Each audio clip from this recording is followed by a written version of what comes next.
everyone, and welcome to our AI Platforms in Action webinar.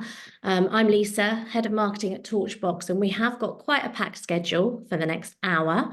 If you're returning to one of our AI webinars, you'll already be very familiar with our innovation team leads, Edd and Andy, who are also your speakers for today. And between them, they have got loads of experience across the private and non-profit sectors in innovation roles, working with organizations such as Dyson and PepsiCo.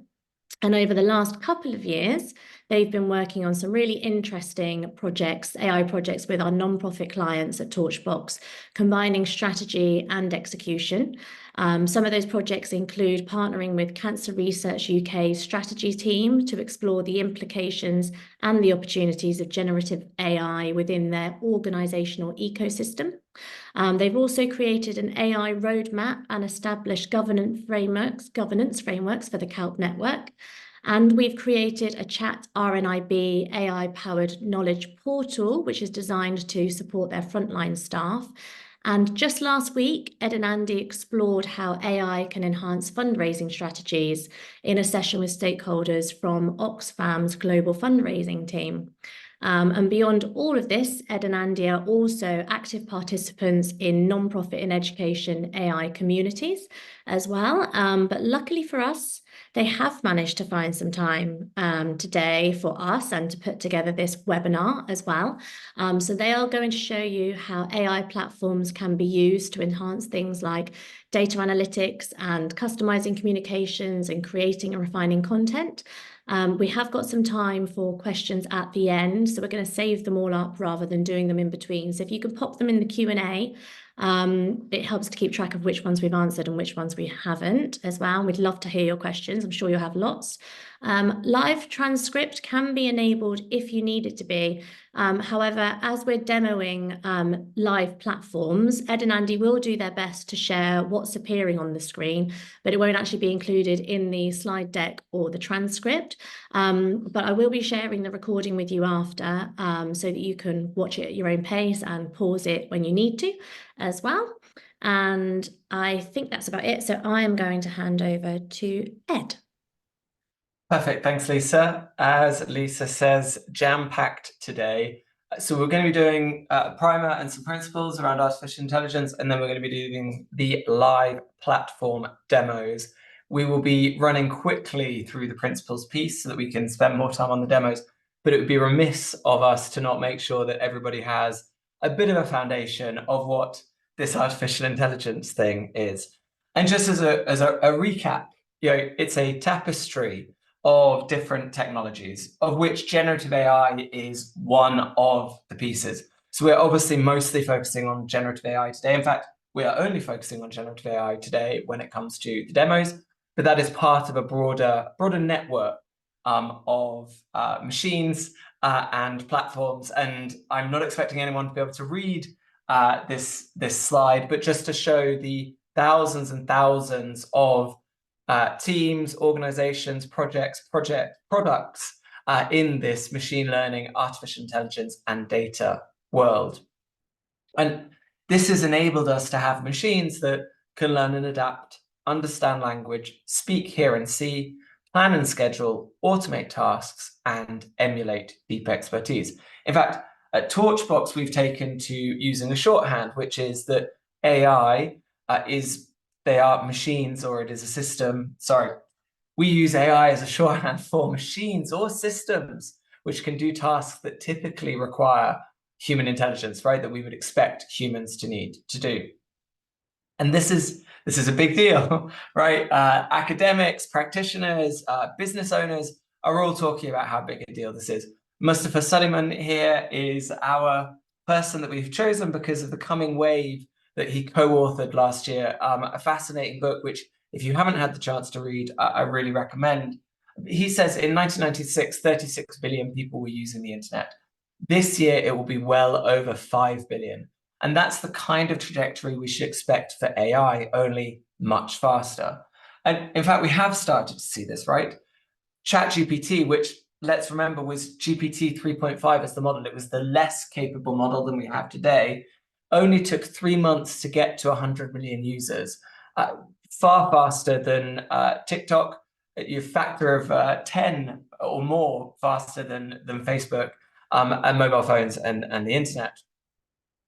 And this is why organizations like Human-Centered Artificial Intelligence out of Stanford are saying that 78% of funders and 77% of nonprofits believe that their organization would benefit from using more AI, which is why the topic of our last webinar was about why every organization needs an AI strategy. We'll send the link to that after this, but well worth a watch if you missed it first time round.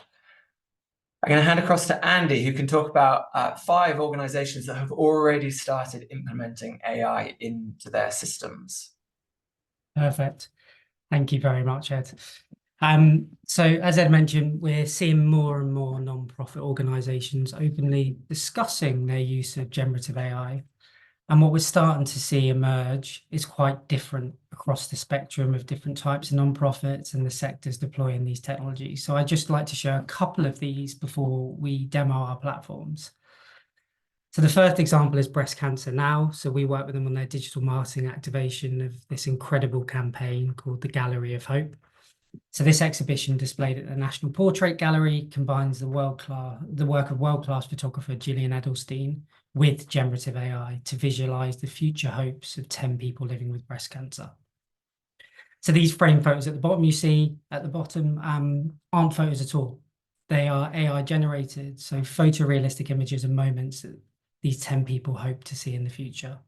So this is a really creative and very emotive fundraising campaign and activation that brings brand awareness and the value of time and the significance of the research that Breast Cancer Now do. The next example I'm going to show is from Charity Water, and they've been using AI to generate and test thousands of different variations of Facebook ads. So they've been experimenting with different emotions, imagery, and narratives, and this approach allowed them to quickly identify the most compelling and impactful stories and visuals to support those stories for the different donor segments. So what resonated the most and what was most likely to increase the likelihood of giving? So this resulted in almost 150% conversion rate increase and 21% more content views as well. So this next example is really interesting. So this is from Tim Paul, who's head of interaction design at Government Digital Services. And he recently shared an AI-powered tool or an experiment that they're doing on LinkedIn, been getting lots of exposure. And this tool was built using on top of Claude 3, which we're going to demo, or Ed's going to demo later. And it converts an image of a document form into a web version in seconds. Another example, and I've shared this one before if you've been to any of our previous webinars, but it's a great example. So this is Addenbrooke's NHS. So they've utilised generative AI to minimise cancer patients' waiting time for radiotherapy treatment. So by examining an oncologist's current workflows, they identified a number of different inefficiencies and challenges. So one of the major bottlenecks was it took 20 minutes to 3 hours for doctors to manually draw around healthy organs before radiotherapy. Now AI does that, and with the oncologist verifying the results. So this has freed up their valuable time to focus on more critical tasks like the surgery itself, leading to reduced waiting times. The last example I'm going to show you is for Chat RNIB, so Royal National Institute for Blind People. So we work with them to design and build Chat RNIB. So this is for their frontline staff. They're under a tremendous amount of pressure, time pressure specifically on calls with beneficiaries and supporters, and it's near impossible for them to know all of the answers to every question, all of the knowledge that RNIB knows. So as you'd imagine, accuracy and quality of answer is critical. And they've got this incredible knowledge base, but it's often in different places. So Chat RNIB brings all that information together, and the frontline team can ask questions, and an LLM retrieves that information and provides an answer as well as the source of truth. So we all need to start somewhere with AI, and one of the questions we get a lot is how can we find those opportunities? And if you asked Ed or I, we tell you that opportunities are everywhere, and they exist at various elevations of our organizations. So organizational level, in line with our missions, goals, and challenges, we should be asking questions around what is now possible that wasn't before. How can we leverage these technologies in line with our values and service of our mission? At a team or function level, so they're thinking about the processes and functional challenges we face, again, what's now possible and how can we leverage these technologies as an enabler to overcome these challenges and be more efficient. And then finally, at an individual level, right? We're all busy, stress at an all-time high across all organizations. And how might we augment or automate some of the elements of our day-to-day? And how might we refocus where we find joy and relegate some of the boring or stressful stuff? So this isn't just about efficiencies, this is about questioning the ways that we do things today, and asking questions around how might we do things differently. So today we're going to focus on the individual level. So we're going to be mainly looking at that individual level, which naturally impacts the function and team level. But before I pass across to Ed to talk about some of the foundational models, I want to just touch on one misconception we hear a lot, and that's AI equals automation, and that's not necessarily true. So there's a framework from Tobias Wingman, who's a task force member for the European AI regulation and AI ethics. And in this framework, he talks about integration, so how well the AI system blends or works in synergy with your existing systems or workflows, and then automation, so how much the AI system can perform tasks with minimal human intervention. So top left, you've got Copilot. So that's things like, you might be familiar with GitHub Copilot, which is a coding assistant. So this is highly integrated, but there's relatively low levels of automation. So you're still having to do some of the work. Top right, you've got agents. This is often the holy grail. So everyone wants them. These are the highly automated and highly integrated examples. So things like internal chatbots that can automate parts of workflow. Bottom right, you've got autopilot. So this is like things like external chatbots or automated social postings. And then finally, you've got assistants. And this is where we're going to focus today. So this is where you use AI applications or tools like ChatGPT and Claude, and that requires you to do a lot of the heavy lifting, and you handle the inputs and outputs. So you like copy and paste or upload and download a file. So Ed, I'm going to pass to you now to talk a little bit about frontier models. Perfect. Cool. So there are 4 frontier models now. Had we had this webinar a week ago, we'd have had 3. Had we had this webinar a few months ago, we'd have had 2. And 6 months ago, we'd have only had 1. Llama 3 is the most recent one, open source from Meta, just as an indication of how quickly this space is moving. Right now, Claude is the one who is defeating everyone before them. I'm not sure why I want to frame this as a battle. Try and reel that idea back in. Claude 3 is performing best against other competitors, but they've all got slightly different advantages to one another. They've all got slightly different flavors and personalities. And whilst it's out of scope to get into the weeds with them, there's also some really interesting things happening with search. So Arc searches Browse for Me and Perplexity, and the way that they're using AI to allow humans to interact with content on the internet. So it isn't the case that people need to visit an organization's website in order to get the information they might want from that organization. That's a very big change from where we've been over the last 20, 25 years on the web. Cool. It would be, again, remiss of me to not quickly go over some of the risks and pitfalls that are around generative AI. So these are familiar to most people, right? We've been talking about these for a while, but misinformation and bias, data privacy and security, intellectual property and copyright, and environmental impacts. Now, the good news is these are all getting better. The bad news is they haven't gone away. The one that hasn't necessarily gotten better is the over-reliance and lack of personal touch. Now, again, this isn't new, right? A new piece of technology quite often means that we have less human interaction. And this is part of the process, is a part of why we need a strategy, right? I remember when I started my career, we mostly used phones. That I started in 2005, so it wasn't that long ago. But email existed, but it wasn't prevalent. And actually, I got to know people a lot more quickly by picking up the phone than I did in future jobs where it was email or Slack. It's just part and parcel of change. The other piece to just really quickly chat on is the fact that when you're engaging with generative AI, it is a human conversation. We did a project about a year ago where we said anthropologists might be in the best position to take advantage of generative AI because it's very much around conversational theory, which is take it step by step, be clear, don't give away secrets that you don't want to reveal, be polite. It sounds daft to say please and thank you to a computer, but it's helpful and it makes sense if you think generative AI is mimicking a conversation. Step away if it isn't helping you and check the facts that it gives you, just in the way that you would want to look for 2 or 3 sources if you were doing any kind of work from other places you might find on the internet. Cool. Andy and I are going to tag team on this, as in I'm going to run through my demos, which are potentially more business-like. Andy gets the fun ones, the more creative ones. I'm going to do data analysis, custom GPT, showing very quickly how open source models are catching up and some of their advantages, whilst Andy will then take us through some tone of voice examples, being a creative partner, and the video analysis and translation. And there is a strong risk that this is all going to go horribly wrong. Not least, I can hear an electrical, like I can hear lightning and thunder in the background here, which I worry is going to cut out my internet, but hopefully that won't happen.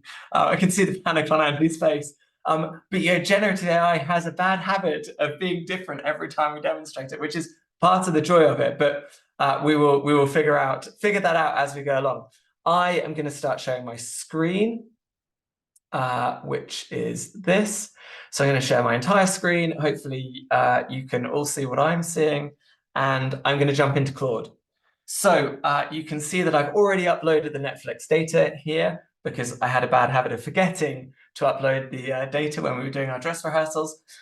This data is pretty simple. You can see here it's small. It's 6 kilobytes in size, and it's a CSV. A CSV is just a table, right? It's a different. It's just an Excel file that I've exported as a CSV, and it's about the most popular shows on Netflix. Now, I would like to do some simple things with this. I'd like to ask it about the genre column. There's a column about genre, and I could do this with Google Sheets, but it's, much easier for me to just do it here without needing to remember what the functions are within Google Sheets. And you can see here, the great thing is that Claude is giving me confidence that it has understood what I have asked it to do, because it's explained what it's going to do. It's then given me the unique values as I asked it to do. It's then given me the frequencies. You see Westerns are not very popular on Netflix.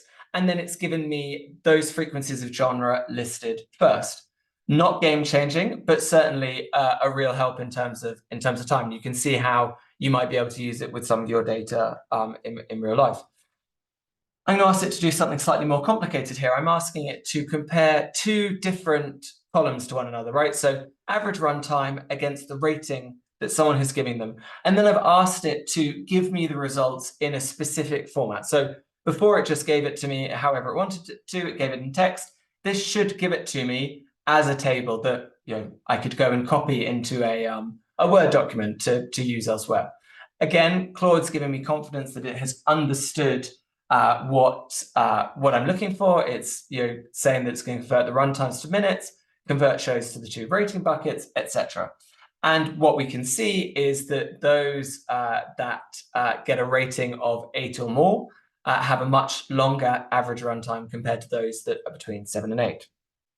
Okay, let me ask it to do something more complicated. So is there a correlation between the IMDb rating, that is what critics believe, against the number of votes that it has, as in people like you and me believe? Now, health warning around this sort of question to Claude is that Claude is not always hugely reliable when it comes to maths. Again, it's giving me confidence because it has correctly understood that I need the Pearson correlation formula in order to do this equation. It's then giving me the workings for all of the steps that it is running through, which means that I can double check the value, right? But it hasn't given me the correct answer. That 0.89 is much higher than I'm expecting it to be. It's saying there's a very strong positive correlation, where I have previously done this, as in I've actually done the maths of this, and actually there's a weak correlation. It's somewhere around 0.49 or something along those lines. And this is a downside of Claude. that it is not as good at maths. It's very, very good at text comprehension, but it is ChatGPT that is still the most powerful when it comes to data analysis. And the reason for that is because under the hood, it is using Python to do the maths rather than using a large language model that's trying to retain the context in its head. So this is ChatGPT, if you've never seen this as an interface. And I've uploaded some data from about bike journeys, rented bike journeys from London in August 2023. And I am going to ask it a very simple question of what are the top 5 most popular starting and ending stations across this morning period? And what ChatGPT is going to do, that's great. That's very helpful. It's telling me that it's seeing unusual activity. Let's try and refresh this and hope that it will work. Let me re-upload that. Cool. What it should hopefully do, really hope it does. Cool. What it's going to do first is it's going to analyze the contents of the document, which is really helpful because I haven't given it any context about what the document is. And if I open this up as it's doing the analysis, you can see that it is, and it isn't relevant for you to understand Python to understand what it's doing. It is analyzing what the document, the shape of the document. So it can now tell me, okay, I can see what the different columns are, and I can understand what the request is in order to get these 5 most popular starting points and 5 most popular endpoints. And again, it's doing the analysis here underneath the hood to give me the answer.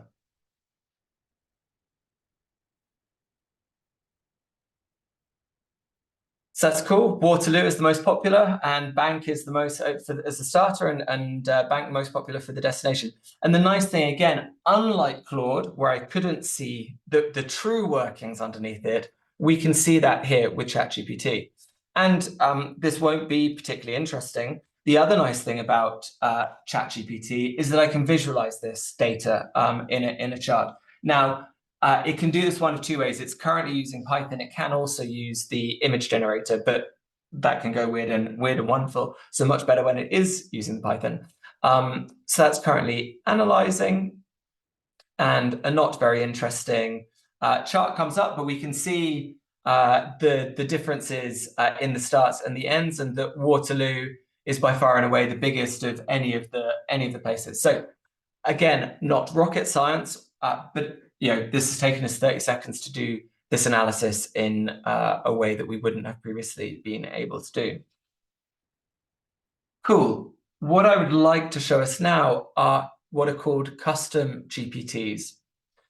Custom GPTs, you can sort of think a little bit like apps on the App Store or on Google Play, and they are either created by other people. So you can see here, these featured ones have been created by various folks around the world.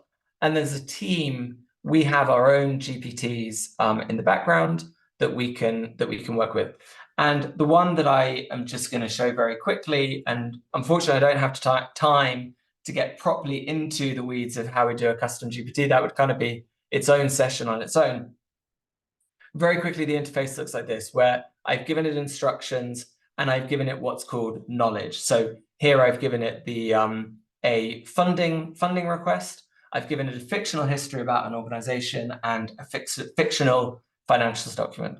And what I'm going to use this custom GPT for is to just quickly show how we could do a funding application, right? When I was working in charities, the thing that I liked least was doing funding applications and doing monitoring and evaluation forms, right? It always felt like not the most productive work. The most productive work was actually the doing of executing on the project. And I have to remember. So what I'd like it to do, the PDF that I have uploaded to it is a 24-page PDF. So I'm asking it to concisely summarize that PDF into something that I can share with colleagues internally. So explaining why it is that our organization should apply for it. And I've asked it to do it over 2 paragraphs, and hopefully it will stop after 2 paragraphs. And it has concisely explained what it is that this application is for. Oh, it's following me. So if I do the second bit of the conversation, and for the purpose of the demo, I'm slightly rushing the conversation here. I'd probably do this a little bit more step by step, but I'm saying, okay, based on the history of our organization and our financials, please suggest a project that could meet the needs of our organization and those of the funders, right? So what would align with our strategic direction and what would align with the funder? So it's come up with this responsible AI design and education hub, and I'm not here to say that this is revolutionarily intelligent or smart or that this will get us funded, but in the space of a couple of minutes, I'm getting some ideas that would have taken probably a while for me to think through, and it's a starting point, and it allows me to iterate and improve on. I can have a conversation where we already have 5 ideas on the table, rather than that slightly awkward thing of where you're trying to coalesce your ideas and bring it together, that blank page challenge. Cool. So it's given me an idea for a project. I am going to now ask it to, using the template that has been put within the funder's requirements against this project, it's just suggested to output the funding request, right? Let's have something that we could potentially send through to them. And annoyingly, I have a horrible feeling this is not. I know that this does appear to be.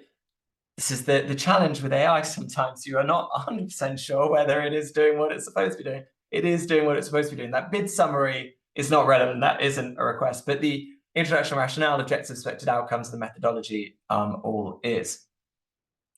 So again, this I am almost certain that the UK research and innovation team would not fund this project based on what has been output by ChatGPT here. But again, it's a very interesting acceleration to the process of our thinking. And as Andy said, it's a way to get rid of some of the boring pieces of our work so that we can get into the more creative side of things. Lastly, before I hand back over to Andy, I just want to show HuggingChat. HuggingChat is part of Hugging Face, which dev geeks being dev geeks are it's just badly named. I mean, I work for an agency called Potato, so can't really say anything about badly named organizations. What's cool about HuggingChat is you get to explore different open source models, of which there are an abundant number, but they are starting to catch up with the proprietary models.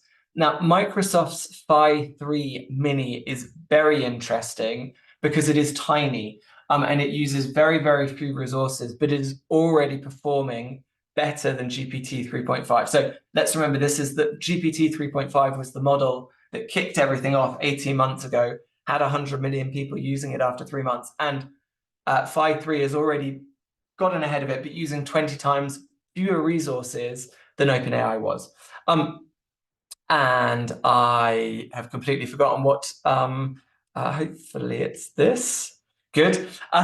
Sorry, I'm doing the text expander because it's a lot quicker than, well, I thought in my head it'd be quicker than copying and pasting. This is the type of email you'd have to do in your day-to-day, right? Like I remember having to commission freelancers to do some artworks or to do some graphics or do a small bit of the website. And really you can't, I mean, it's a bit churlish for me to say. Sometimes we couldn't be bothered to write the email, and it's really helpful to just be able to do a bulleted list, and it will expand into a starter for 10 for the email, which is great. And the very final bit though is that not obviously, but potentially the person who receives this is just going to, am I going to be able to do this in time? They're going to be able to ask it, can they summarize this, right? And you're expanding and condensing emails, which I think is kind of an interesting social dynamic that we're going to have in the near future. Anyhow, HuggingChat is a very interesting place because of the fact that we can start interacting with open source models. And I think in the nonprofit world, the fact that we won't necessarily have to lean on proprietary models is a really interesting space, not least for us at Torchbox, since we have Wagtail, our open source content management system, so we're big fans of open source.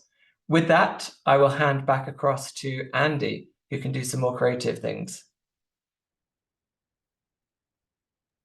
Thank you very much, Ed. Well, I'll certainly try, right?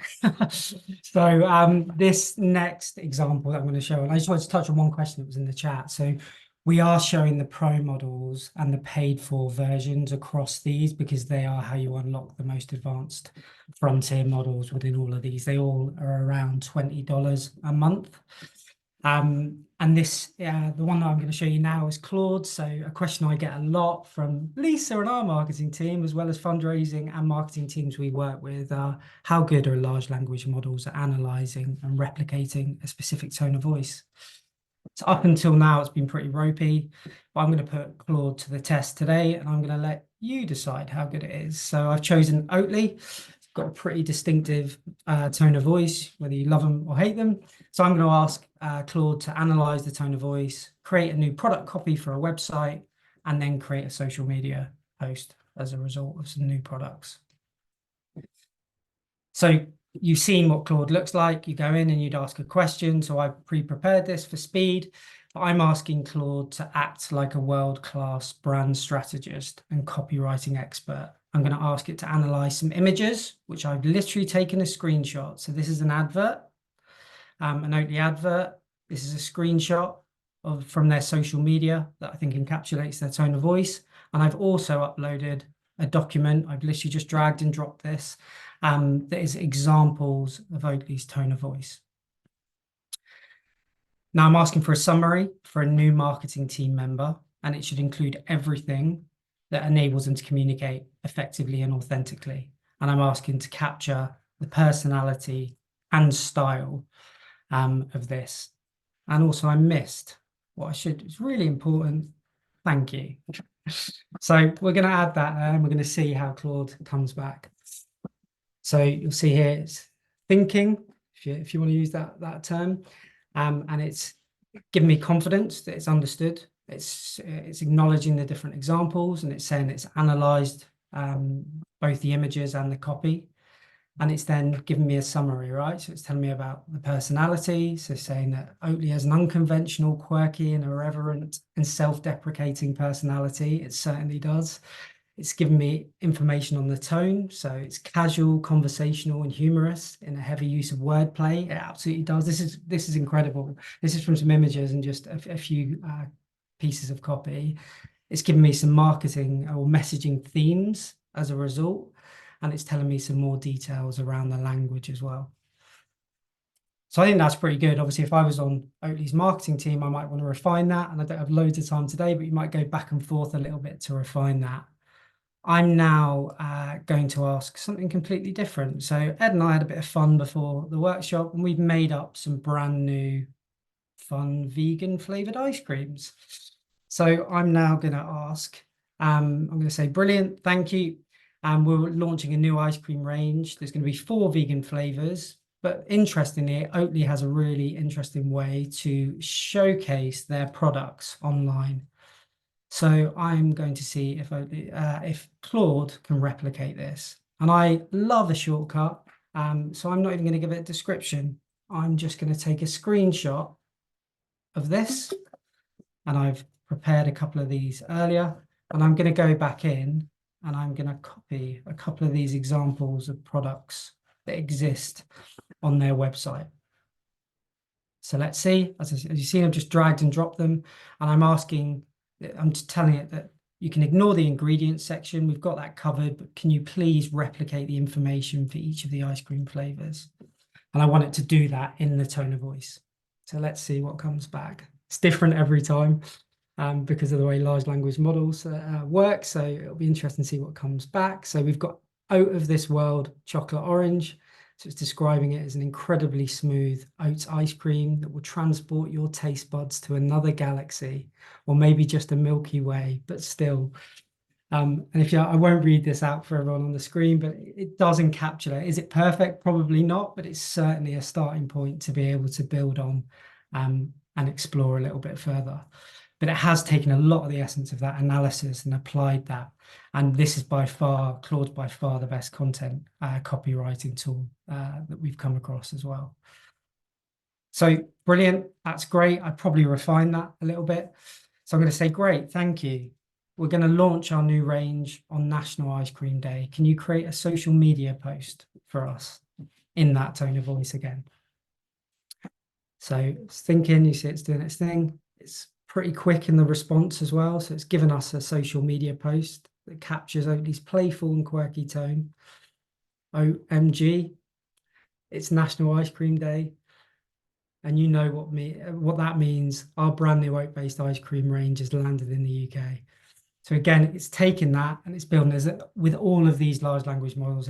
Anytime you ask to post on social media or create a social media post, it puts far too many emojis in. So I'd probably go back and ask that wasn't the case. This is a great example of how you can take, in a matter of minutes, analyze a tone of voice, get something that's potentially usable as a springboard to develop further in a very specific tone of voice.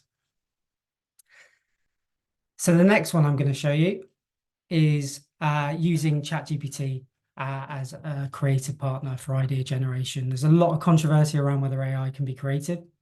Of course, it's not a replacement for human ingenuity just yet, but I'd like to challenge the dominant narrative that it can't be creative. So we're going to come up with some ideas, we're going to bring those ideas to life, and then we're going to create a business model as a result of that. So let's jump into ChatGPT now. So I'm going to ask ChatGPT to act like a world-class creative brand strategist and innovation expert. I'm going to give it context. So I'm going to say we're a fundraising team at a famous UK children's charity, a hospital charity. Here's some of our values. So around play and recovery, family connection. And one of our fundraising opportunity areas is around creative partnerships. Who would be a great partner? So ChatGPT is coming back and it's given me confidence because it's replayed some of our values there. And it's given me examples of toy and game companies that we might want to partner with and a bit of rationale around that. So we've got the Lego group, we've got Hasbro, we've got technology and entertainment companies, Disney potentially, sports and recreation. It's given me examples of Nike, local sports clubs. I think these are all great. I'm now going to show you something that I find really helpful. So rather than copy and pasting bits and placing it back in, you can use this functionality, the reply functionality at the top. So I'm going to go back in, and I love the idea of partnering with Lego. So I'm going to say, I love this idea. Let's go with that. This aligns well with our values around play. What might be some great product or service ideas?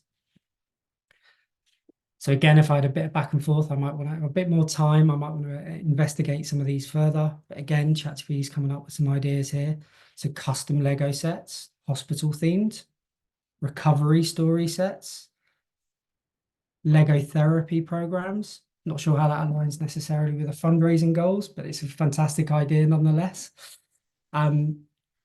And again, for the purpose of today, I'm going to show you how I bring that to life and how I'd use a custom GPT that I've created. So exactly how Ed showed you earlier, I've got a number of different custom GPTs that I use regularly. So let's go with the hospital theme set. So again, I'm going to use that reply functionality, and I'm going to actually ask it to dig a little bit deeper. So can you suggest some Lego set ideas, please? You'll notice I just paused that as well on the bottom right-hand corner. So you can pause ChatGPT at any point if you've got what you wanted to get from it. So it's got the ideas here, a children ward set, potentially therapy and recreation ward set. So it's telling me even design features of that set. Outdoor healing garden set. This comes back different every time that I ask it. So let's have a little look at this. I'm going to go with, which of these ideas am I going to go with? So the children's ward set. So again, I'm just going to copy this. I'm going to reply.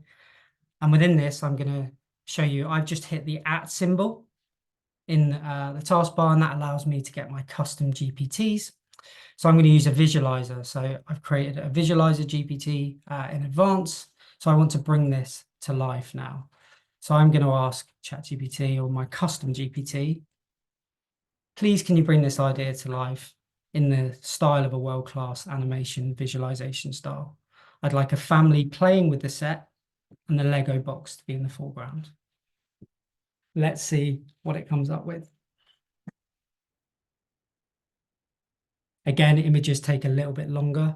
They're using slightly different technology. Like DALL-E is what underpins a lot of the images in ChatGPT, but you could take this out of ChatGPT and use something like Midjourney or another image generator. But what's great about ChatGPT is it's already embedded and it's multimodal. So I've now got an image of this. It's not perfect by any means, but it's I'd probably go back and forth and potentially regenerate and ask for specific things that I'd like to bring to life and wouldn't, but we haven't got time today.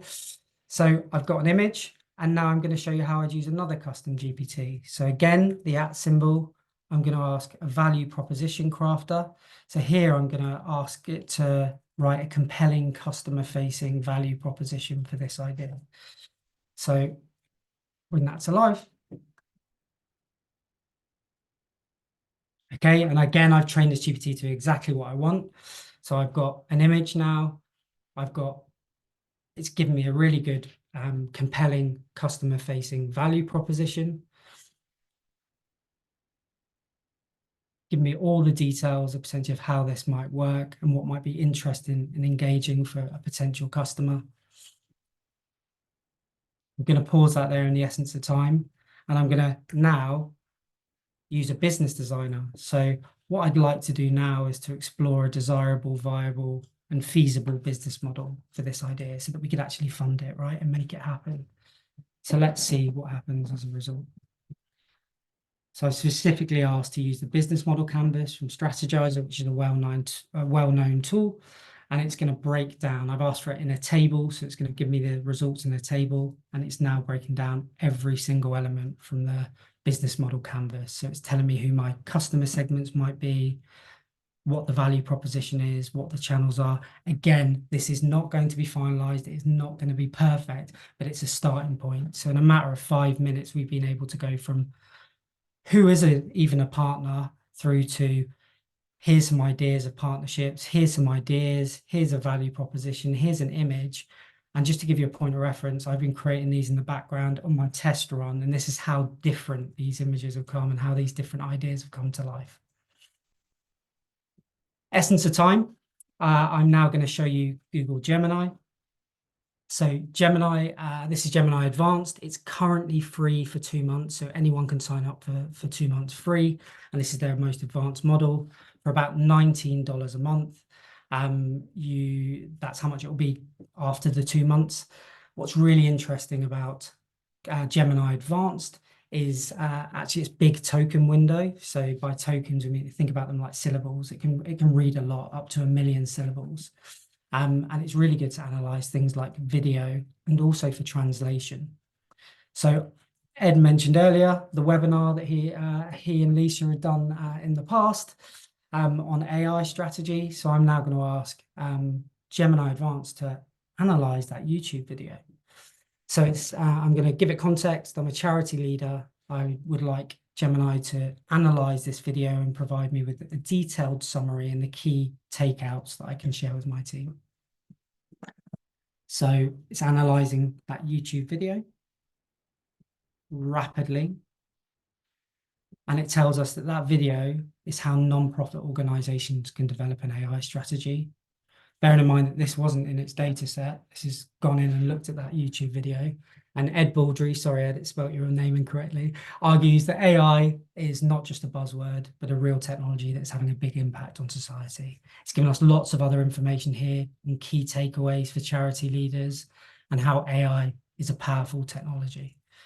So I also know Lisa was part of that video, but she didn't mention Lisa at all. So what was Lisa's role again? Lisa told you her role at the beginning. So Lisa is head of marketing at Torchbox, and she's the host of the webinar and introduces Ed as the director of innovation. So really interesting. You can ask questions around that video. And it's a super interesting way to engage with YouTube content. So I'm going to go one further. And Ed told us he was based in Italy. So I'm going to go, you've given me a summary. I'm now going to ask Gemini, thanks, I've got a colleague in Italy. Can you translate that for me?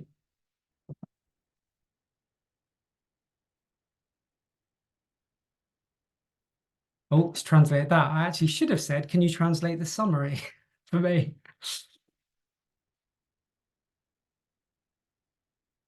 Let's see how it gets on. The joys of doing this live. Okay, Ed, I can't speak Italian, so you're going to have to tell me how good that is or not. Right, it's, with Google, it's always sort of okay. You can tell it's an English person who's talking generally. Okay, perfect. but it's understandable. Okay, No idea about the Mandarin that's about to show up. I have no idea. No, but Google has, Google's got some fantastic translation capabilities, right? But it also has some hard edges, right? So I've asked it to translate into Mandarin. I'm now going to ask it to translate into Jere, which is a dialect. I'm from Jersey, Channel Islands. So this is a dialect of Norman French spoken in Jersey. It's a dying language, hardly anyone speaks it. And I'm going to just to see where the limitations are with some of these models. It does tell us that it can't translate that. And here's why. Limited data, dialectal variation. So there are hard edges, but I think it's really interesting. One last thing I want to show you around this is that actually Google currently isn't using computer vision. So it's not analyzing the images in the video. So I'm going to ask, what color was Ed wearing? What color jumper was Ed wearing?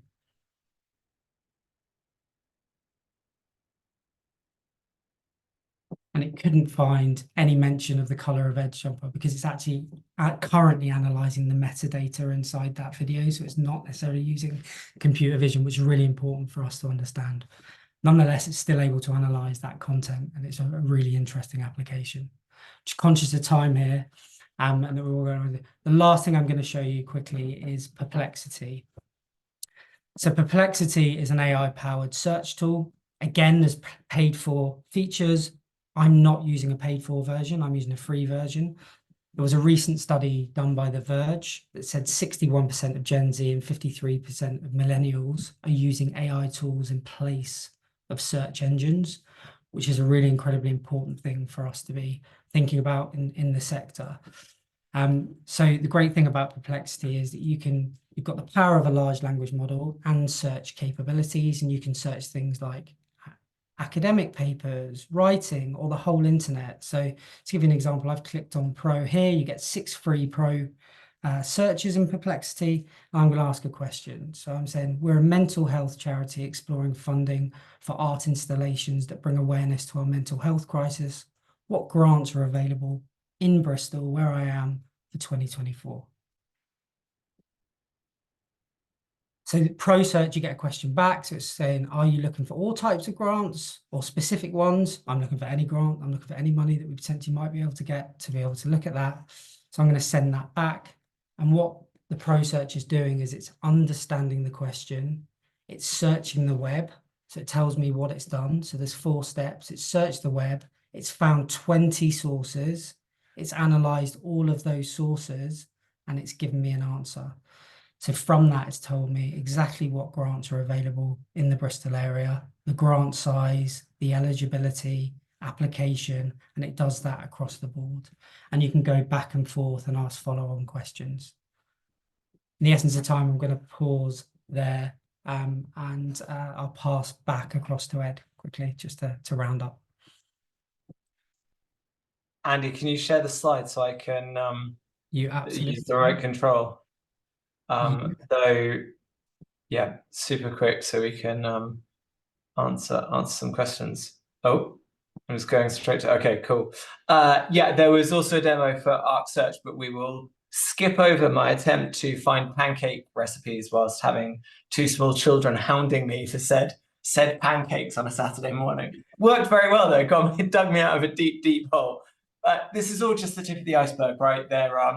This has been the hardest webinar I think I've ever put, or Andy and I have ever had to put together. There are so many great things that we wanted to show that we couldn't show because there's only so much you can fit well, we've gone over at 50 minutes now. Very happy to get in if you want to get in touch, and we can talk more about them. We obviously oh no, I think Andy, the remote has stopped working. Do you want to? I mean, we'd love to work together, obviously. Drop us a line. We're always around, always available. That's what agencies are here for, right? Like, it's not pretend. And if you skip to the other slide, seamless. There was one question in the chat, but were there any others that have? There's one in the actual Q&A, but I don't know if there are some in the Yeah, chat. there's lots of questions. I've just been saving them up for you so that we can just whiz through them now. There are also quite a lot of questions around SEO and search, and we did a webinar before on SG, but I think we might need to do another webinar on SEO and digital marketing and content for that as well as a separate one. So I might save those and get some responses for you to those. But in terms of other ones for today, Fudd asked, is there a reliable AI readiness tool available for NGOs? So something that gives us enough analysis that we can then present to C-suite and request that they start onboarding with this technology.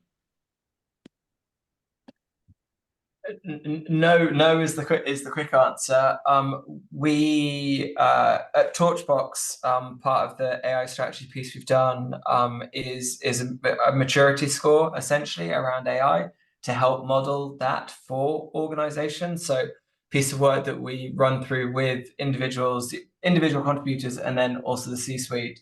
But there isn't a kind of perfect packaged gift boxed edition that you can take to the CEO and say, "Oi, you need to sort this out." I quite often recommend The Innovator's Dilemma by Clayton Christensen, just as to understand what disruptive technology might do. But it's quite a long read, so I'm not sure if the CEO will necessarily read it. But no, I mean, quick answer, no, unfortunately. Did you have anything to add on that, Andy? No, I think that's right. Just we have been working on a absolutely maturity model, right, to understand where people are at today. My books are going behind me. I don't know if you can see that, they're all dropping off the shelf, so apologies for that. Slightly distracted. John asked, is the value proposition option a unique feature to ChatGPT 4, or was that a custom GPT? I created that custom, but honestly, I've got experiment GPTs, I've got all sorts. So Ed mentioned earlier that it's almost like an app store, so you can go in and search lots of different GPTs, so lots will exist, so it's worth having a little look and a search before you create anything to see if there's anything, save you a bit of time. Yeah, I think Andy's being modest. He's got like 1,000 custom GPTs that he's great. Every time I speak to Andy, he's got 10 more custom GPTs. He's been I'm all for making my life easier, right, Ed? No, indeed. All about shortcuts. But no, custom GPTs are great of like the recurrent things. You don't have to remember it in your head immediately. Rob Green asks, how long before a web agency, like us, has been replaced by AI, assuming you can just prompt it to build web apps? Yeah, there's quite a lot. I mean, there's a lot of really interesting organizations looking at this. Like there's Wasp AI, there's Zero.dev, which is part of Vercel, all of whom are trying to figure out how you can create agents. So this goes back to Andy's comment, right, about how integrated things are and how autonomous they are. So the top right of that quadrant, how you have agents who are behaving in intelligent ways to collaborate in order to create applications. We've had no code and low code for a very long time, right? And agencies have not been replaced.